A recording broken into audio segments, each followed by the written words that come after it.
আজকে আমি রুই মাছ দিয়ে আলু, ঝিঙে, ভেন্ডির ঝোল রান্না করে দেখাবো। আমি রুই মাছগুলো এই যে ভেজে নিয়ে রেখে দিয়েছি।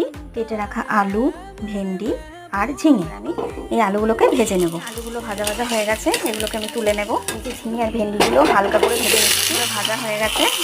এবার এগুলোকে আমি তুলে নেব।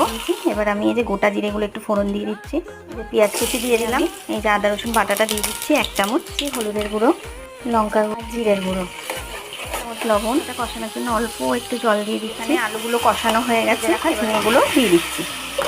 অল্প জল দেবো, যেখানে আমার কষানো হয়ে গেছে জল দিয়ে দেবো। আর এই যেখানে ঝোলটা ফুটে গেছে আমি এর মধ্যে এবার ভেজে রাখা ভেন্ডিগুলো দিয়ে দিচ্ছি। এখানে আমি এই যে ভেজে রাখা মাছগুলো দিয়ে দিচ্ছি। এখানে মাছের ঝোলটা রেডি হয়ে গেছে। আমি এবার এটাকে নামিয়ে নেবো। দিয়ে ঝিঙে আলু ভেন্ডির ঝোল একদম রেডি হয়ে গেছে। তো যদি আমার এই রেসিপিটা তোমাদের ভালো লেগে থাকে তাহলে আমার চ্যানেলটিকে লাইক, কমেন্ট, শেয়ার আর সাবস্ক্রাইব করে দেবে। ধন্যবাদ।